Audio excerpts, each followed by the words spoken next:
কোনবিলাক লাখপতি বাইদেউ আত্মসহায়ক গোটক দিয়ে আত্মসহায়ক গোট কোনে কৰিছিল তৰুণ গগৈ ডাঙৰীয়া মুখ্যমন্ত্ৰী থাকোঁতে ৰকিবুল হুছেইন যেতিয়া পঞ্চায়তৰ মন্ত্ৰী আছিল এই মহিলাসকলে জানে কেতিয়া আমি আত্মসহায়ক গোটৰ ৰেজিষ্ট্ৰেশ্যন কৰাইছিলো হয় নে নহয় আপোনালোকে কওক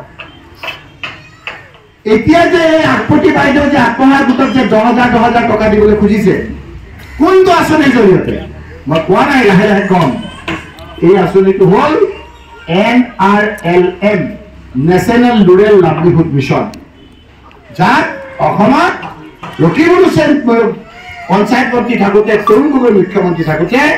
Assam state rural livelihood mission বুলি আমি ৰেজিষ্ট্ৰেশ্যন কৰাইছিলোঁ যেতিয়া